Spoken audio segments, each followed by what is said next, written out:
अस्सलाम वालेकुम व्यूअर्स, मैं हूं समीना पाशा। उम्मीद है आप लोग खैरियत से होंगे।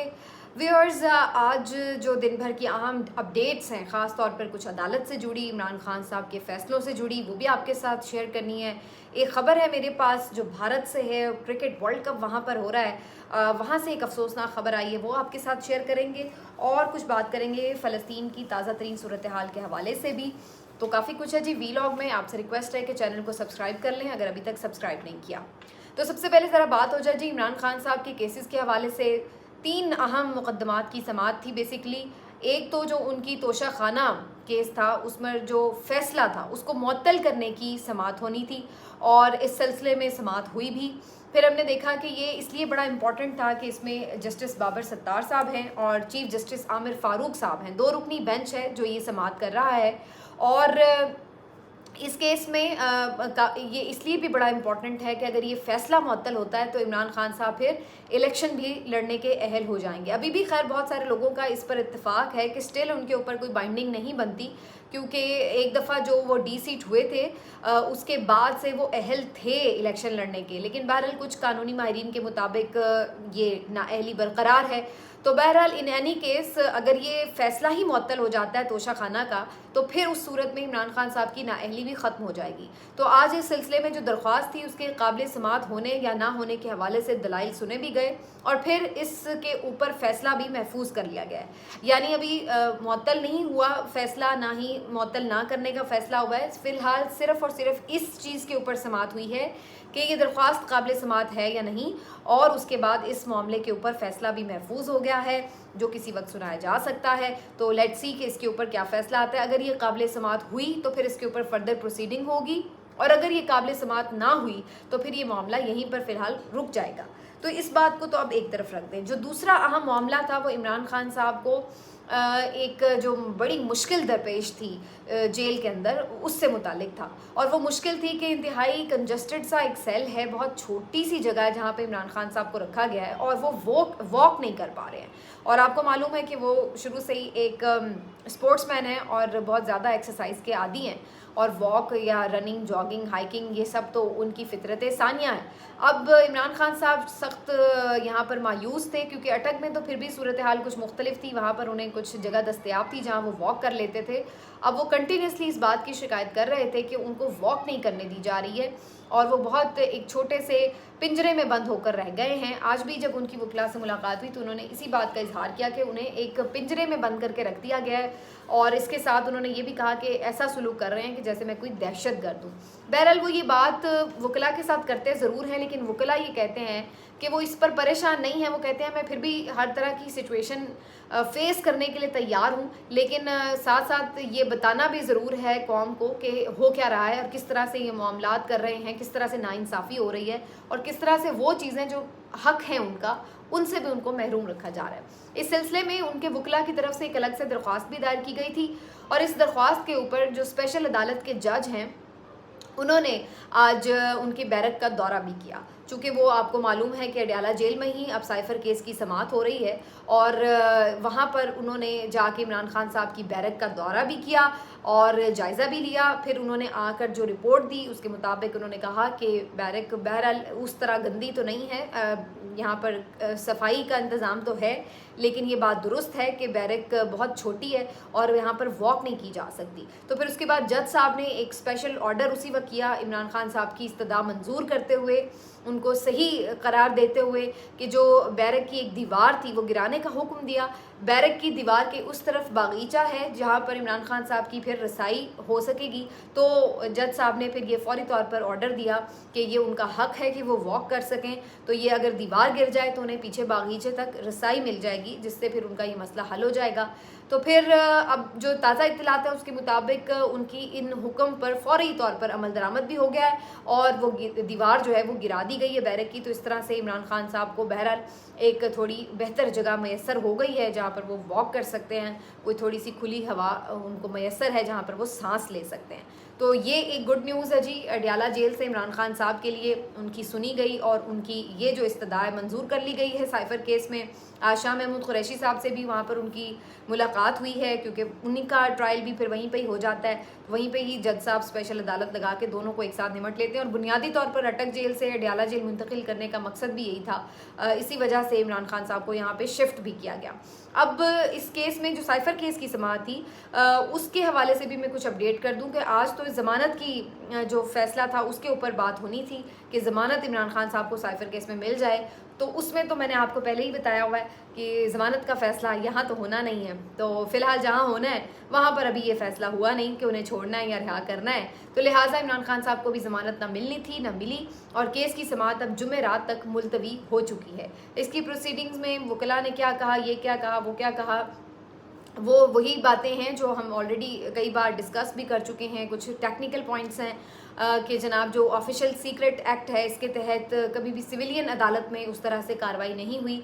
ये पहली दफ़ा है कि सिविलियन अदालत में कार्रवाई ऑफिशियल सीक्रेट एक्ट के तहत हो रही है और अब इसके ऊपर जो है वो समाअत भी चल रही है, लेकिन फ़िलहाल ज़मानत नहीं उन्हें मिली और फ़िलहाल जुमेरात तक जो इस्तदा है उसको मुलतवी कर दिया गया है समाअत को भी। तो आज एक तो ये खबर इमरान खान साहब के हवाले से बड़ी इंपॉर्टेंट कि उनको कम अज़ कम वॉक की जगह मिल गई है। अदालत से जुड़ी एक और अहम खबर वो है जी प्रैक्टिस एंड प्रोसीजर बिल के हवाले से, लेकिन इसकी तफसीलात मैं आपको आगे अगले वीलॉग में दूंगी। अभी मैं थोड़ी बात करना चाह रही हूँ कि आपको फ़लस्तीन और इसराइल के हवाले से कुछ अपडेट कर दें। फ़लस्तीन की जो सूरत हाल है बदस्तूर कशीदा है जनाब, और यहाँ पर जैसा कि एक्सपेक्ट भी किया जा रहा था कि अब इसराइल की तरफ से एक भरपूर रद्दअमल आएगा और वो आ रहा है।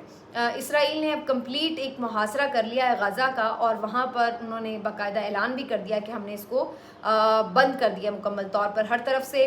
साथ ही साथ जितनी भी बुनियादी ज़रूरियात या सहूलियात हैं उनको भी बिल्कुल यूँ समझ लीजिए कि क्लोज़ कर दिया गया गज़ा के लोगों के ऊपर और बिजली वहाँ पर बंद कर दी गई है।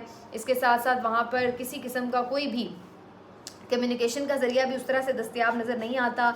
खुराक भी वहाँ पर बंद की गई है, खुराक की फ्राहमी का जो है वो भी सिलसिला रोका गया है और इसके साथ साथ फ्यूल भी बंद कर दिया गया है, यानी ट्रांसपोर्टेशन के लिए भी जो मामलात हैं वो भी ना चल पाएँ उसके लिए भी ईंधन की फ्राहमी भी रोक दी गई है। तो एक कंप्लीट वहाँ पर कर्फ्यू या आप कंप्लीट किस्म का मुहासरा कह सकते हैं कि गज़ा में कर लिया गया इसराइल की तरफ से और हर मुमकिन कोशिश है कि वहाँ पर जो सूरत हाल है उसको कंट्रोल उसका पूरा हासिल कर लिया जाए। अब उनका ऐलान भी आगे यही है कि अब हमने सिर्फ अपने कैदी नहीं छुड़ाने बल्कि पूरा गज़ा हमारा होगा, हम पूरी कंट्रोल इस पे हासिल करेंगे और साथ साथ हमास का मुकम्मल खात्मा। तो ये है नेतन्याहू का अब अगला प्लान। इस हवाले से अब दो तीन जो ममालिक का रिएक्शन है वो बड़ा इंपॉर्टेंट है। एक तो मैं तुर्की के सदर की बात करना चाहूँगी जिन्होंने तैयब उर्दवान साहब ने बड़ा क्लियरली अब फाइनली उन्होंने बड़ा एक ओपन किस्म का एक उसके हक़ में बयान दिया फ़लस्तीन के और उन्होंने कहा है कि अमेरिका इस बात को जहन में रखे कि हम हर सूरत जो फ़लस्तीन का दिफा है उसको मुमकिन बनाएंगे, फ़लस्तीन का दिफा किया जाएगा, उन्हें इस तरह नहीं छोड़ा जाएगा। तो एक बड़ा सपोर्टिव किस्म का बयान, दबंग बयान जो है वो तैयब उर्दवान की तरफ से आ चुका है। ईरान ने अलबत्ता हमास के इस दावे की तरदीद की है कि उन्होंने कोई टेक्निकल असिस्टेंस पूरी दी है, प्रोवाइड की हो। इस पूरे हमले के हवाले से उनका कहना था कि ऐसा हमने नहीं किया है, बराह रास्त हमने कोई इस तरह की मदद नहीं की है। और तीसरा जो इम्पोर्टेंट स्टेटमेंट था वो यूएई की तरफ से था। यूएई ने बहरहाल थोड़ी इसराइल की तरफ अपना झुकाव जो है वो शो किया है और उनका ये कहना है कि जो इसराइली शहरियों को पकड़ के यरगमान बनाया गया है हमास की तरफ से, ये जो है दुरुस्त तरीका नहीं है, ये काबिल मज़म्मत है। तो यूएई ने थोड़ा अपना जो वज़न है वो इसराइल के पलड़े में डाला है। सऊदिया जो है वो अभी कुछ डिप्लोमेटिकली खेल रहा है और दोनों तरफ की बात कर रहा है कि जी जंगबंदी होनी चाहिए, नुकसान नहीं होना चाहिए, तहम्मुल का मुजाहरा करें, इस टाइप के स्टेटमेंट्स। लेकिन रशिया और टर्की की जानिब से काफ़ी सपोर्टिव स्टेटमेंट हैं as far as Palestine is concern. तो ये वाली सूरत हाल है। लेकिन एक बात तय है कि अभी रेजिस्टेंस जो है वो मुकम्मल तौर पर हमें नज़र आ रही है हमास की तरफ से। जो इसराइल का मेन एयरपोर्ट है उसको भी टारगेट किया गया, वहाँ पर रॉकेट फायर किए गए हैं, यहाँ पर फ़्लाइट्स बंद हैं, बच्चे स्कूल नहीं जा सकते, तालीमी जो सिस्टम है सारा उसको क्लोज़ कर दिया गया है, अस्पतालों में ऑफ कोर्स इमरजेंसी नाफिज है। तो काफ़ी जो सारे मामूलात ज़िंदगी हैं दरम बरम नज़र आ रहे हैं इसराइल में भी, लेकिन दूसरी तरफ उन्होंने भी गज़ा की तरफ पूरा अपना मुहासरा करके भरपूर जवाब दिया है। अभी तक की अगर हम बात करें तो कुछ ख़बरें ये आ रही हैं कि 1200 के करीब जो हैं वो लोग जो है लगभग फ़लस्तीनी जो हैं वो शहीद हो चुके हैं अब तक मुख्तलिफ़ हमलों में। तो ये एक काफ़ी बड़ा फिगर है। और आज भी जो इसराइल की तरफ से एक बड़ा हमला किया गया गज़ा में एक महाजिर कैंप के पास, वहाँ पर काफ़ी ज़्यादा जानी नुकसान हुआ है। पूरी पूरी बिल्डिंग्स वो तबाह कर रहे हैं, जिसके अंदर जितने भी फिर ज़ाहिर है मासूम शहरी हैं तो वो भी उसमें जाँ बहक हो रहे हैं या ज़ख्मी हो रहे हैं, कैजुअलिटीज़ वहाँ पर हो रही हैं। इस बात का ऐलान किया जा रहा है, डिमांड भी की जा रही है कि जो शहरी इलाके हैं या जो बस्तियां हैं जहां पर आम शहरी आबाद हैं उनको टारगेट ना किया जाए। जहां पर आपकी हमास के साथ लड़ाई है या इसराइल के फ़ौजियों के साथ हमास की लड़ाई है तो वो एक दूसरे के जो ठिकाने हैं उनको तो निशाना बनाए तो वो एक अलग बात है, लेकिन जहाँ पर आम लोग बसते हैं, आबादकारी है जहाँ पर आम लोगों की, वहाँ पर इसको टारगेट नहीं होना चाहिए। ये बिल्कुल इंसानी हुकूक के ख़िलाफ़ है। लेकिन फ़िलहाल तो दोनों तरफ से हमें नज़र आ रहा है कि बहुत ज़्यादा शिद्दत है गुस्से की भी, इंतकाम की भी। और इसराइल भी जो है उसके ऊपर ज़ाहिर है कोई कॉम्प्रोमाइज़ वो तो पहले ही नहीं करता था, पहले ही बर्बरियत का बाज़ार गर्म था। अब की बार तो सिर्फ ये हुआ है कि उन्हें जवाब मिला है, वरना उनकी तरफ से तो कभी भी ऐसा नहीं हुआ कि उन्होंने बड़ा कोई ख्याल रखा हो। नमाज़ पढ़ते लोगों को, फ़लस्तीनियों को उन्होंने शहीद किया, कई बार धावे बोले मस्जिद अक्सा में, कई दफ़ा हमने देखा है कि बच्चों तक को उन्होंने माफ़ नहीं किया। तो हम कौन सा उनसे ये एक्सपेक्ट करते हैं कि वो कोई इंसानी हुकूक की कोई लिहाज करेंगे या कोई पाबंदी करेंगे। तो इस चीज़ का और पूरी उन्हें आशीर्वाद हासिल है अमेरिका की, वो सबको मालूम है। तो इस वजह से उनके तो हौसले हैं जनाब बड़े हुए। तो वो अब देखते हैं कि किस अंदाज से इसका सारा जो है वो मामले को लेकर आगे चलते हैं, लेकिन सूरत हाल वहाँ पर काफ़ी तशवीशनाक है।